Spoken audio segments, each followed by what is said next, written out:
Do you ever think about your hands when you're working on your clients?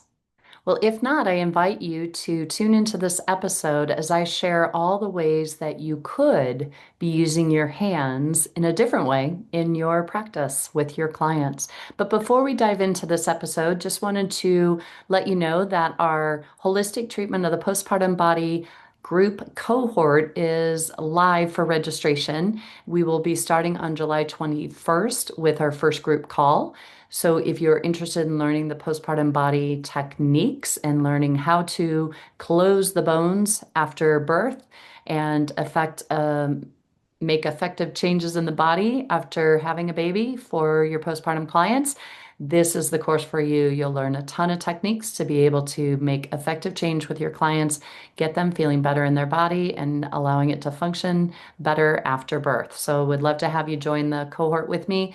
You'll get some group calls with me, supported emails to help encourage you to go through the course together. So we would love to have you join us. If you're interested in that, you can check that out on the website. The link will be in our show notes for you to join that cohort. And it's always better to do things in a group setting because you have the energy of the group to support you to get through it all. So please reach out if you have any questions regarding that. And I would love to see you in the cohort. Hello, friends. This is Lynn Schulte, and you are listening to the Birth Healing Summit podcast. We are here for meaningful conversations that will transform the way you work with pregnant and postpartum clients. Whether it is a new perspective, tool, or technique, you'll be able to implement it into your practice today. I invite you to sit back, listen with an open mind, and grab the golden nugget today's guest has to offer. Now let's get started. Hello, everybody. Welcome to this episode. And today want to talk about our hands. And in my trainings with therapists coming to my live trainings, even whether you're taking an online training, one of my intentions as a teacher, educator, is to help you as a practitioner to get out of your head and into your hands.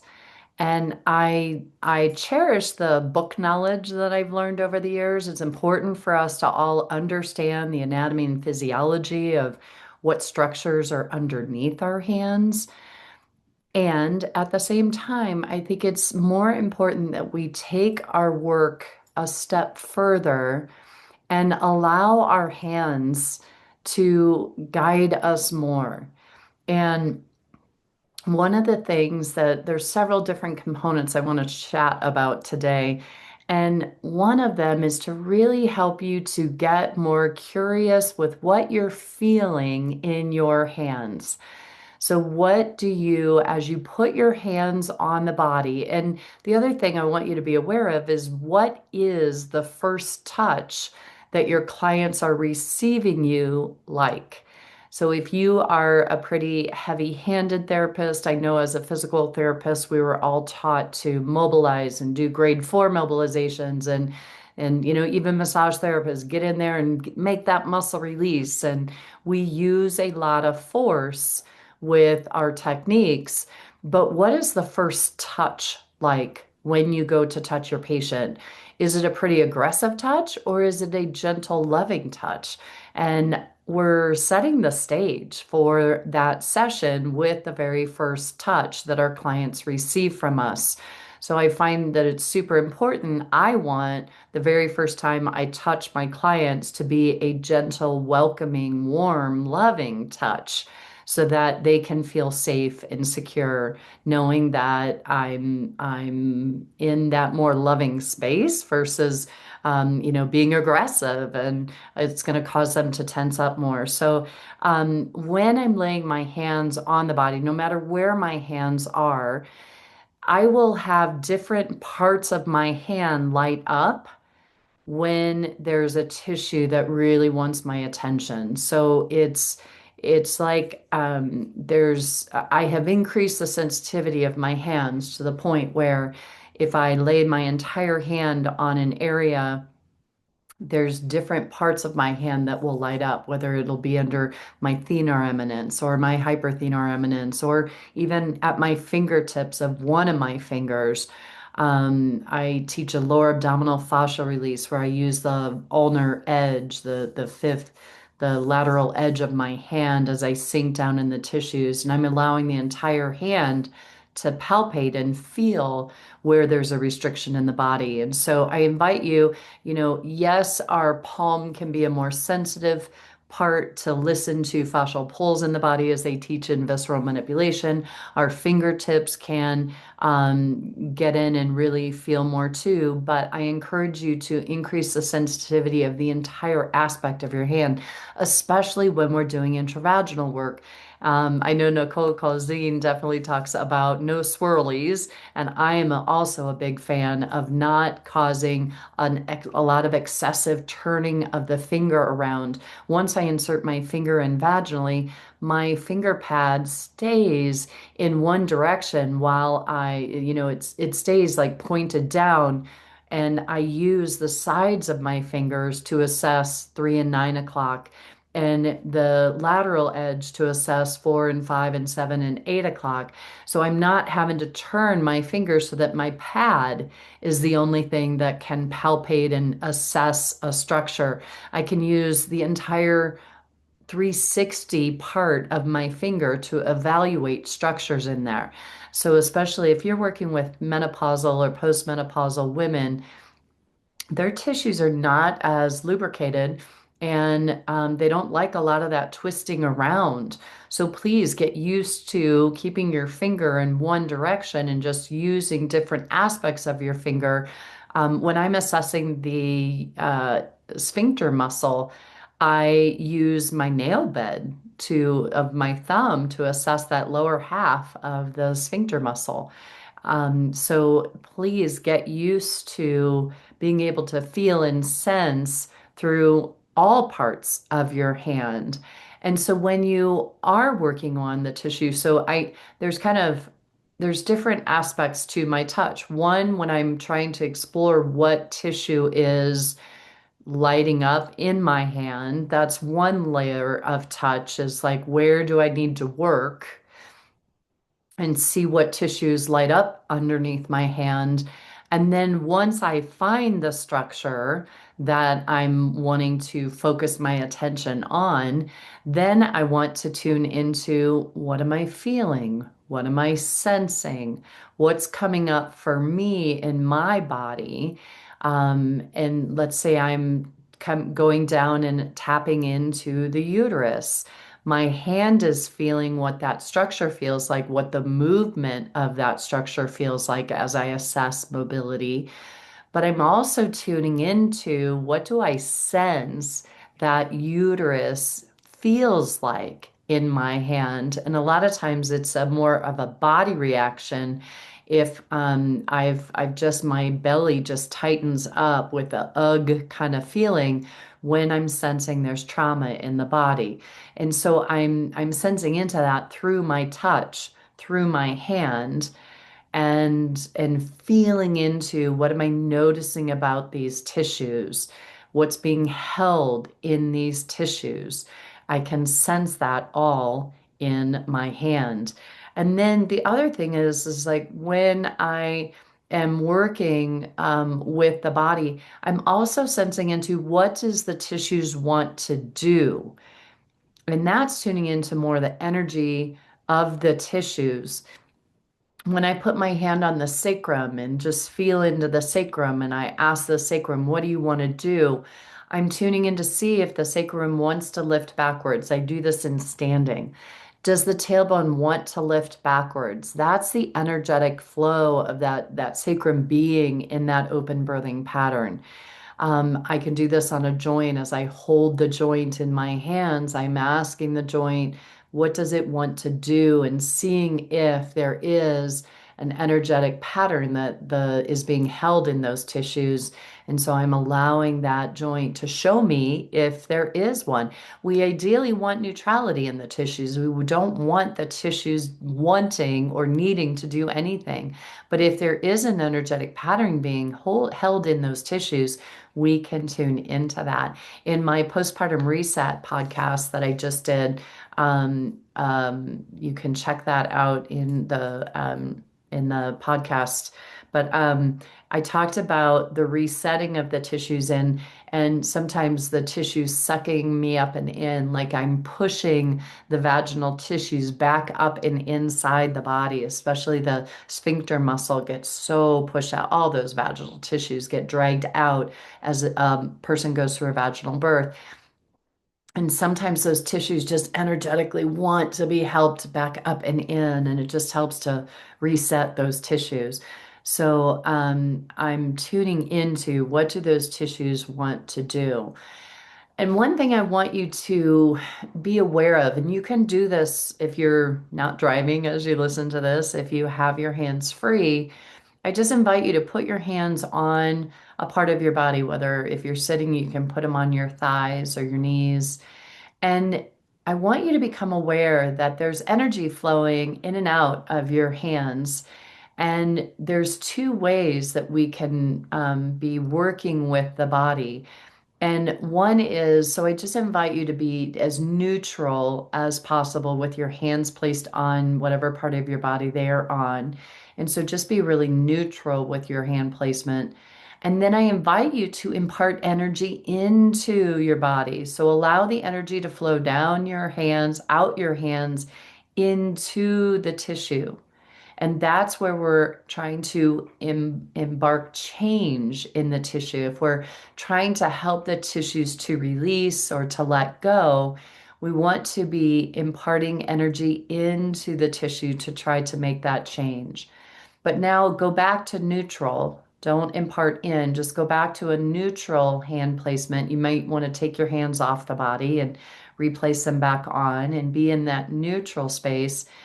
And now I invite you to take from the tissues, like what does the energy feel like coming from the body? And so see if you can be more receptive to the energy of the body.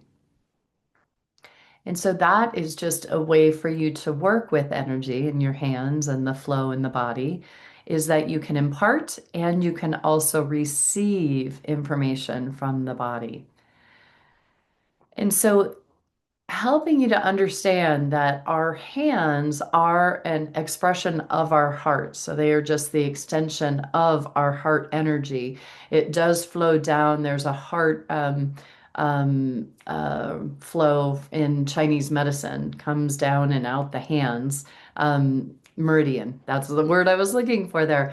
And so our hands are an extension of our heart. And I think it could be really helpful for you to remember that as you're working on your clients. And I do feel the stronger our love energy, the energy from our heart, and the love that we have for ourselves and for others, the greater that is, the greater that can flow out of our hands.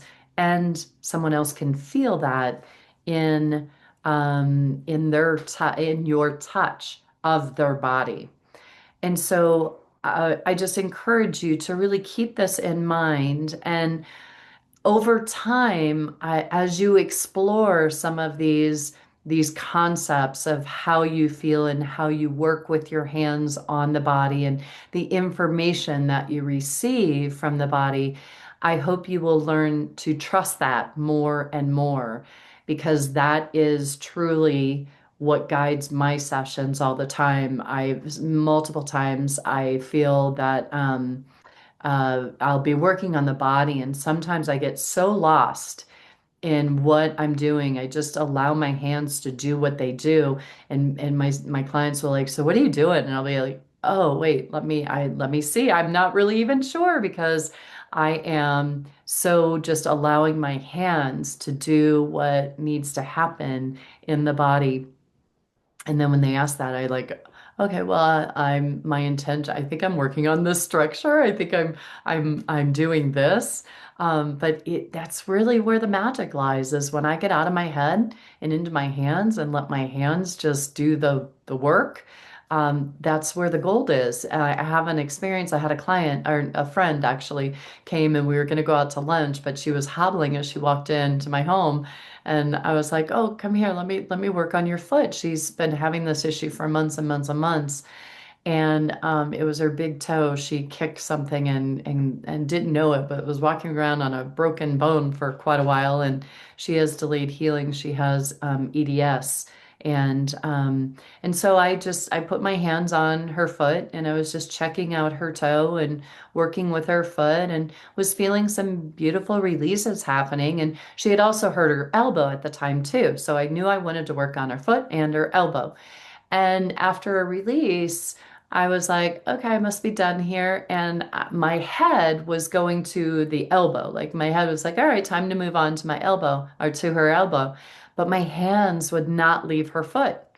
And so I was just like, okay, well, I'm going to sit here a little bit more. What else am I noticing about her foot and her toe? And then another release would happen, and I'd be like, okay, now I'm going to go up to that elbow, and my hands still would not leave her foot. And I have learned over the years to trust my hands. So if my hands aren't leaving the body, I'm not done there yet. Even though my mind is trying to get me to go to another part of her body, my hands weren't moving. And so I went back to the foot and just really sat with it. And another release happened. And this time it was a huge release of the foot. And then it was like, oh, okay, now I think we're done. And then my hands released from the foot, and then I was able to go up to the elbow. And I just found it so fascinating to me that my head was wanting to go somewhere, but my hands would not let go. And so to me, that was just another example of me really needing to trust my hands, and that my hands know best and not my head. And I am just learning to trust it more and more and more. And it's never proved me wrong. So I'm now just really, asking the questions. Am I done here? Are we done here? Can I move on? Um, and I always have a ton of questions running through my head as I have my hands on the body. What am I sensing? What am I feeling? What am I noticing? What structure might it even be? And then when I feel a release happen, then I'm like, okay, am I done here? And asking that question. And sometimes my hands will then, rise off the body, which definitely tells me I'm done. Sometimes they just stay on the body. And then I stay there until I ask the question. I'm like, hey, where do I need to go next? And then I will wait until I get a sense. Either I'll see a picture of where my hands are on the body, or I'll just get a knowingness inside that this is where I need to go do a picture. Or there's different ways that I get information as to where I need to go next. And until I get that information, I kind of keep my hands where they're at. And then I move once I get the sense of where I need to go to. So, um, our hands are magical, everybody. And I hope this podcast has helped you to give you some new ideas, maybe some new awarenesses of how you can better work with the body and what you are doing with your hands on the body. And I really hope that each one of you can develop a greater trust of what you are sensing and feeling in your hands, and allowing your hands to do the magic that can happen. And I would also encourage you to really focus in and work on having more self-love for yourself, developing more of that, allowing that love to flow out your hands, because really the healing is in the love. Love is the foundation of all healing. And that is, as I've learned to love myself more and more, I feel like that my sessions are becoming more and more powerful because of that love. So know that our hands are an extension of our heart. And I just hope that you've got maybe some nuggets that you can take back into the clinic and change the way that you are approaching what you're sensing from your hands, and how you are feeling more with every aspect of your hands. Even the backsides of your hands need to become sensitive to where there is help that the body needs, that the tissues need. So, yeah, have fun exploring and allowing your hands to guide your work.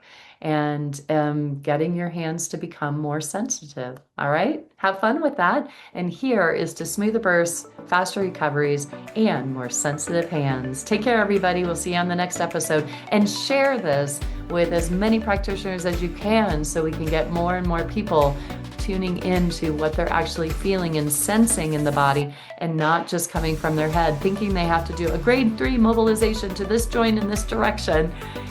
It's way more fun when you allow your hands to do the work. All right, take care, everybody. Bye-bye. Today's podcast was brought to you by the Institute for Birth Healing. To discover more, visit instituteforbirthhealing.com. To claim $50 off of any online course, use coupon code PODCAST50 at checkout. Till next time, I'm Lynn Schulte, founder of the Institute for Birth Healing.